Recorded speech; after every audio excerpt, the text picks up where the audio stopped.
Hey everyone, recently we had the privilege of speaking with Alex Havard, renowned speaker, author, and creator of the Virtuous Leadership System. Myself, Sean, and AJ have benefited massively from Alex's work, and we broke this interview into 3 parts to make the content more digestible and shareable. If you want to learn more, go to alexhavard.com. You'll find Alex's courses on virtuous leadership, his books, and tests to help you become the leader you are called to be. I won't keep you waiting. Here's the first part. Leadership for me is a way of being, so it's something that is necessary for everyone. It's not a position, it's not a function.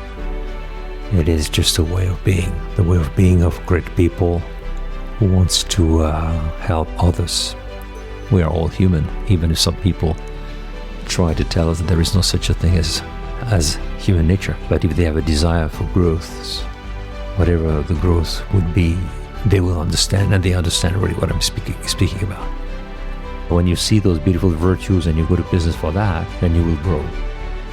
If you go to business because you love movement, forget it. This is what we call feel-goodism. I go for feel-goodism. I feel good because I'm always on the move. I don't have time to think about myself. I fly away from the void of my spiritual life. Nobody asks questions, that I don't ask myself questions because I don't have time. A lot of people who go to business also for that. Movement for movement, action for action, but there is no place for contemplation. So there is no magnanimity, because magnanimity is both contemplation and action. It's not workaholism. Workaholism is the opposite. It's the vice of the small people. Workaholism, you have to tell them this. Workaholism, it's the vice of the small people. I remember a nice conversation I had with François Michelin. François Michelin was doing 45 years, he was the CEO of the Michelin Group. He's the one who brought his company to the number one in the tire industry in the world. He was used to tell me this very, very nice things, which is, we have to make money, not we have to get out of business. But the aim of business is not to make money. It's personal and organizational greatness. That's it. It's always the same thing. Magnanimity, it's about education. It's about greatness. It's about educere, which is bringing out the greatness in people. A real businessman is an educator. If he's not a leader. He's something else. He's just a manager. Management is about moving things forward. Leadership is about moving people forward. This is the Ordered Life Podcast. Well, we're very privileged to have you on, Alex. For the listeners, Alex, please introduce yourself. Well, look, I am the founder of the Virtuous Leadership System. But before that, I was a lawyer in Paris, France, in Strasbourg. Then when I was 26 years old, I moved to Finland, Helsinki, where I worked as a barrister for a few years. And it's in Finland that I really discovered my mission to spread them and to build the Virtuous Leadership System and to spread it all over the world. I was about 40 years old. And I created at that time the Virtuous Leadership Institute. I quit with law. And I began to teach the business community, people in education, the military, all those guys who need leadership. And in fact, as you will understand, leadership for me is a way of being, so it's something that is necessary for everyone. It's not a position, it's not a function. It is just a way of being, the way of being of great people who wants to help others develop. And then I moved to Moscow. My grandparents are Russians. They escaped the Bolshevik Revolution 100 years ago. I spoke Russian since I was very young. And I always had a desire to go back to Russia to give those poor people who passed through communism 100 years the great things that I received from my grandparents when I was young in Paris. So I've been now living in Moscow for like 20 years, and from Moscow I travel all over the world. Asia, Africa, America, South America. The whole world is in my hands. Amazing. What's your favorite part of your work? The favorite part of my work is, I write. And I like to write because I'm not a sanguine person. I'm a melancholic person. So I need to think about things before speaking about them. I cannot just improvise. So when I write, I reflect I contemplate, I discover many things, and this is the main job. And then after I can speak, I'm an international speaker. People invite me all over the world to speak, but I always speak about things I've written about before. I don't improvise. So what I like, first of all, is to create, it's to think, to contemplate, and to write down. That's why now I've written 8 books in 20 years. That's quite a lot. I'm a writer, but I'm not just a writer. I like to speak. I like to speak with my body. I speak different languages, so I can speak in different languages all over the world. I can reach a lot of people with different cultures, different backgrounds. And I like very much also to teach. So I like to write and I like to teach. And there is a third part of my job, which is the management side, which is how do you spread virtuous leadership all over the world, especially through the Virtuous Leadership online courses. But here I have a team of people who work with me because this is not really my specialty. How do you find the message of virtuous leadership is received in different parts of the world and different cultural backgrounds? Yeah, it has little to do with the culture. It has a lot to do with the humanity of the person that listens to me. So it has nothing to do with Eastern cultures, Western cultures. It has a lot to do with the maturity of people who listen to me. And there are mature people all over the world. So the answer, the response to what I'm teaching is very good when I meet with people with values, with virtues, with a desire to improve, with a transcendent vision of reality. Whatever the culture is and whatever the religion can be. I've been teaching Muslims in South Caucasus, Muslims in Casablanca, Morocco. They just enjoy so much what I do. So it means that it has not what I do is little to do with spiritual culture. We're speaking about human nature, and that is a universal concept. We are all human, even if some people try to tell us that there is no such a thing as human nature. Mm-hmm. There is human nature. It's a fact. It's a given.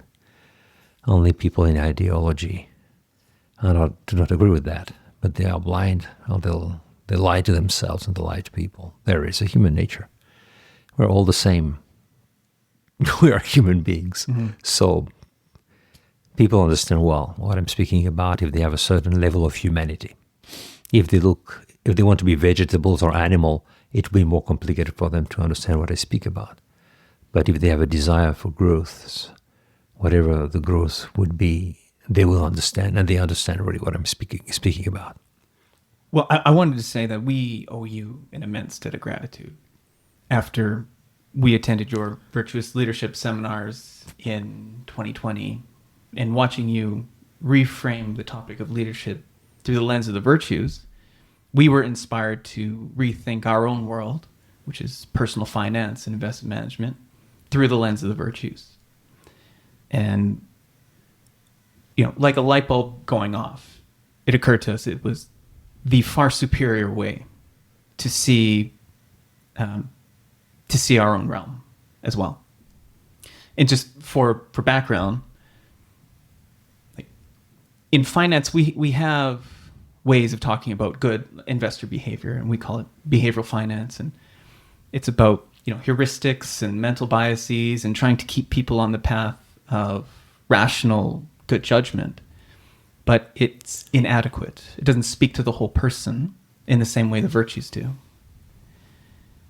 And it occurred to us that the full scope of the virtues is the fully encapsulating way to see how a person should carry themselves in their financial lives. And just a few examples in the investment world. It's excessive fear that inhibits a person from taking what are prudent, worthwhile risks to take. Or when, asset prices are soaring, people feel that everyone around them is making lots of money. It's the fear of missing out that pulls them in, right? That pulls them in. And the antidote, of course, is courage, right? The courage to act when people are excessively fearful, and the courage to do nothing, the courage to wait when everyone is taking excessive risks. Or humility, right? The future is uncertain. We don't have all the information. It's easy for a person, an investor, to fall in love with their own opinion about what should happen. And then as events of the world unfold and they're in a different way than they expected, you know, the humble investor can more quickly and soon reevaluate their opinion, change as the world changes, and course correct. Whereas someone who is excessively attached to their own opinion through pride is unable to do that, or less able to do that, and it compounds a negative outcome for them. And so, yeah, we were just radically changed by the way you presented virtuous leadership to see our own world through the similar lens, and it totally changed everything we do and how we approach the world. Well, I'm very happy to hear that. Thank you very much for sharing this with me.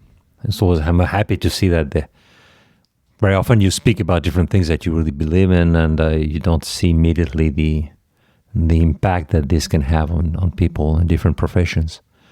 But it's true that very often I hear people very thankful because many things are changing in their lives after they heard about virtuous leadership.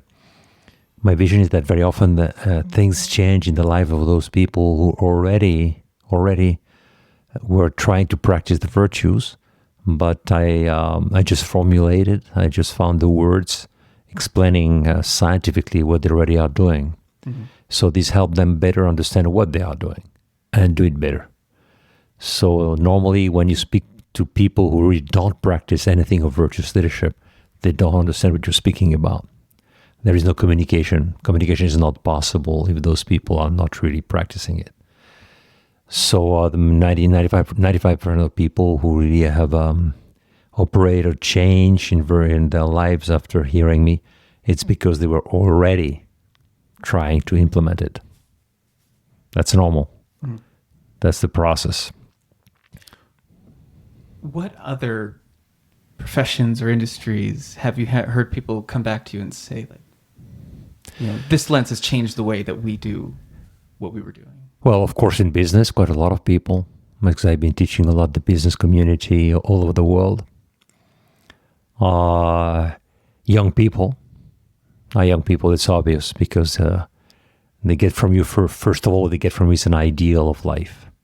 Because young people, they don't have experience much, but they are looking for something. And the magnanimity thing, the humility thing, greatness, service, these are life ideals. It's not like the four kind of virtues, you know, prudence, justice, courage, self-mastery. These are beautiful things that we need to practice, but they are not life ideals. And they are just instruments for you to become a great person, but they are not a goal. But magnanimity, humility, greatness, service, achieving greatness by bringing out the greatness in others, this is something that moves the heart of young people. They understand the meaning of virtue, that the virtue is not just an instrument to become a real human being. It's also a direction, the direction of greatness and service. And these are the most beautiful things you can find, the highest ideals you can have in a life of a human being. It's to look for greatness and to discover greatness in people and help them discover the diamond that is hidden inside. Mm-hmm. It's education. That people want to help others become great people, not only just themselves. So this is an ideal. So young people are very moved by virtuous leadership, and because it's not just about ethics. It's about becoming a great person that is a servant of humanity. From some of your earlier commentary, Alex, you had mentioned that a precursor for those who might be receptive to your work in virtuous leadership, I heard the terminology growth, the precursor in which they may seek to really consider your work is they're looking to grow in some way. And I think of our work in the investment financial planning realm, where we saw finance a little bit different than the general norm, where essentially there's a lot of a fixation on we have to accumulate to be successful in our industry, where we bring about the underlying why. And I think in your work, it really brings attention. You had mentioned in your Virtuous Leadership book the differentiation of how many will focus on objectives, where the focal point should be the underlying why, and the emphasis of mission that should be considered as the unifying driver to an organization's purpose. And I think your work really brings about the conversation of the underlying why, which is pretty. You're absolutely right. In business, you see a lot of people, they just practice what we call management by objectives, which was very popular in the 1970s.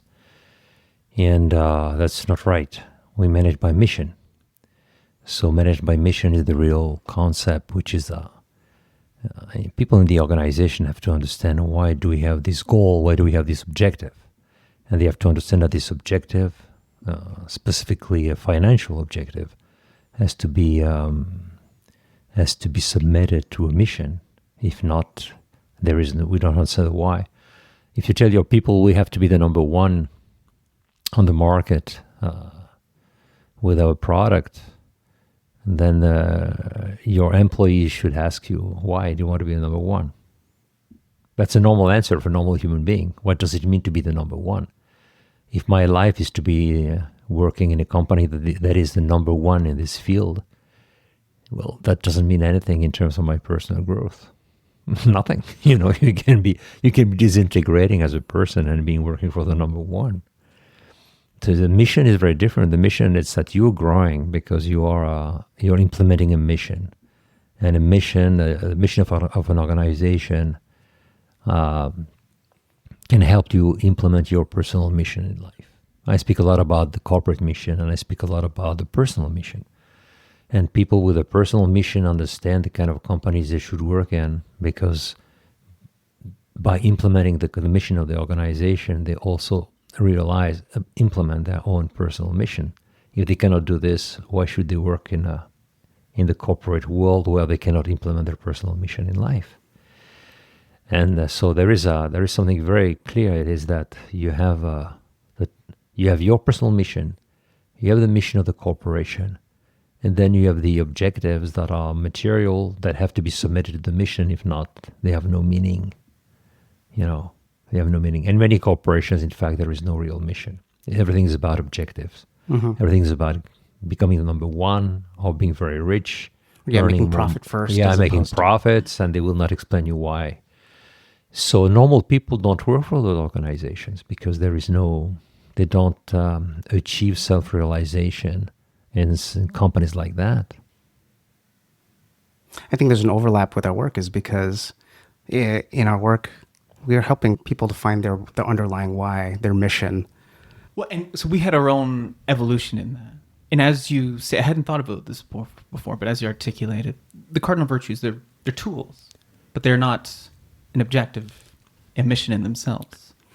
And so we walked down that path, and we discovered that these are superior tools to see our world. But then we came to the understanding that, to what end? Why? For what purpose? The investment world, the secular investment world, or just the regular investment world, has a very, I would say, a small-hearted goal of you invest to maximize returns and to achieve, wealth or whatever, which are very, I would say, small-hearted goals, right? As opposed to what a person could be called to, which is to pursue greatness with their savings and their capital, and to find businesses and projects that are building up the world in a good, useful, productive way, making people's lives better, and that can be good and worthwhile for its own sake.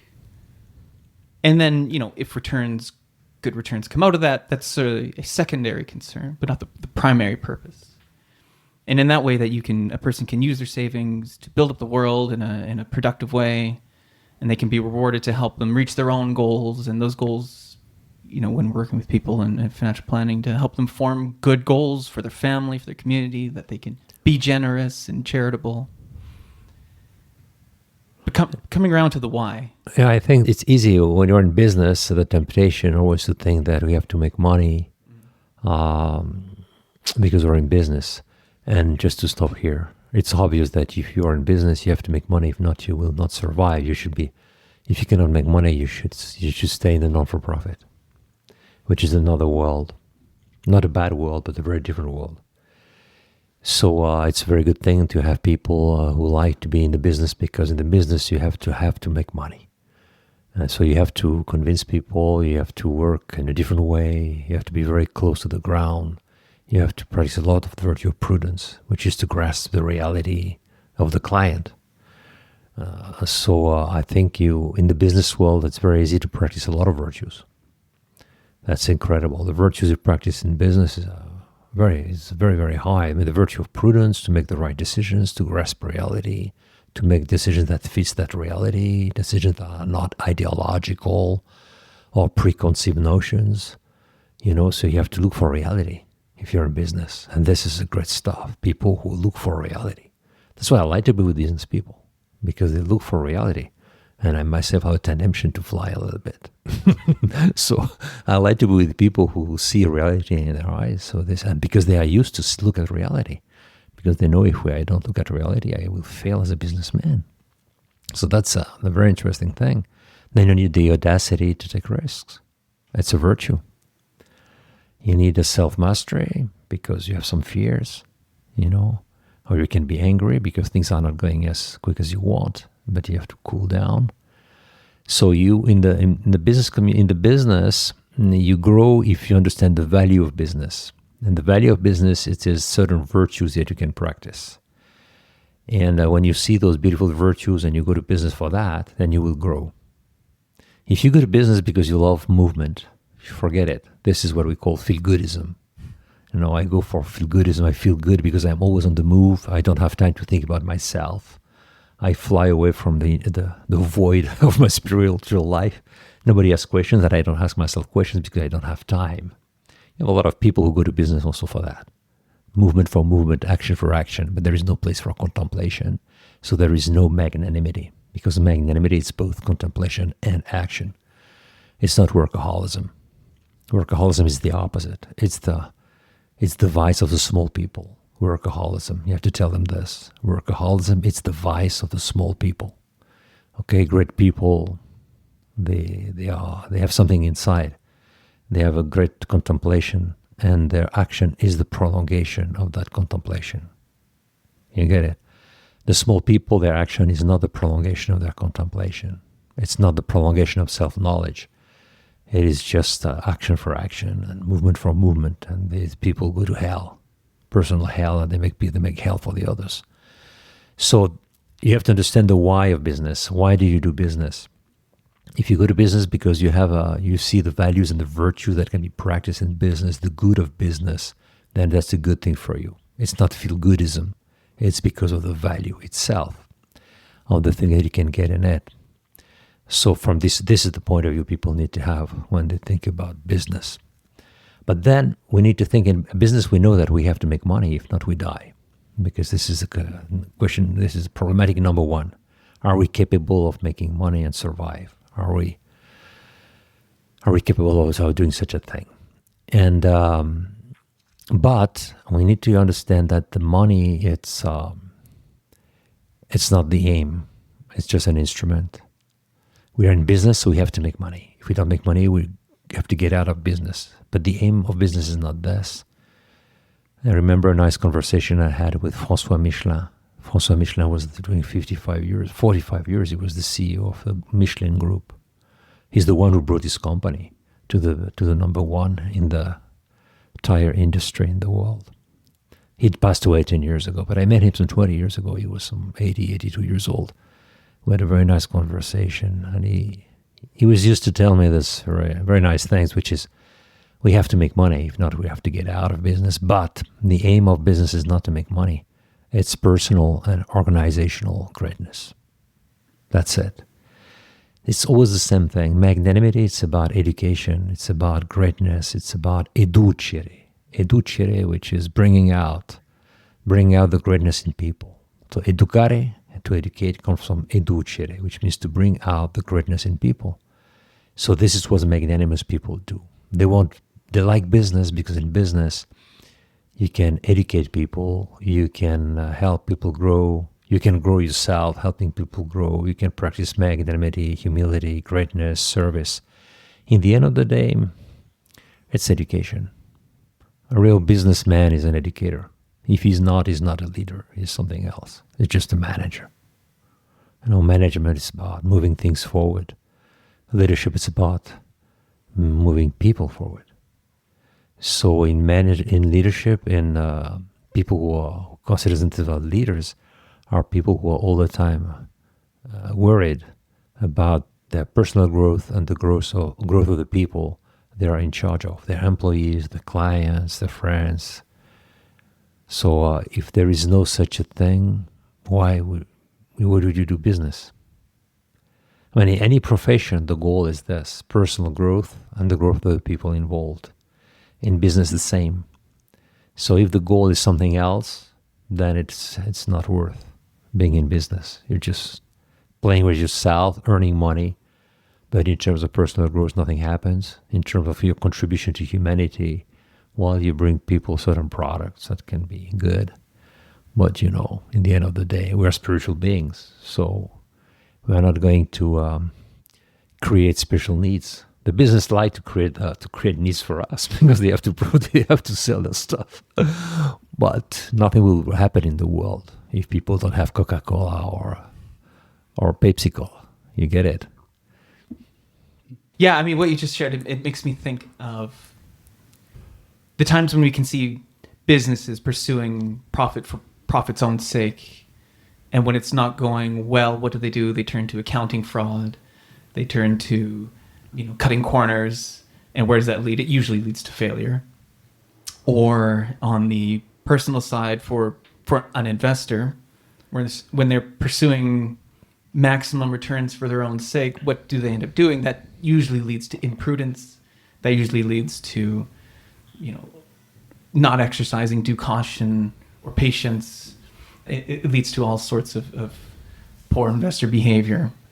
But when money becomes the sole purpose and the sole goal, and you forget why you're doing this, you forget that you're doing this so that you can afford your kids' education, or so that you can, afford a house or whatever it is, so you can take care of the people around you.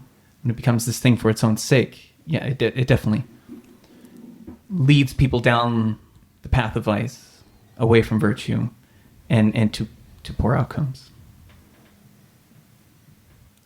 Yeah, I have nothing to add here. There's not really a question. Yeah, no. Well, Just an observation. I think you say it well in your book is that people lose sight that they make profit is a necessary business goal, but it doesn't really speak of its purpose. So again, that underlying why, and so the underlying why should be the root of the action of the business leader, or to advocate very clearly of what the underlying why is to carry people forward in the organization. This podcast has been prepared by Sean Gregory, who is a portfolio manager, AJ Sanson, and Anthony De Lazari, who are associate investment advisors for IA Private Wealth Inc. Opinions expressed in this podcast are those of the portfolio manager and investment advisors only, and do not necessarily reflect those of IA Private Wealth Inc.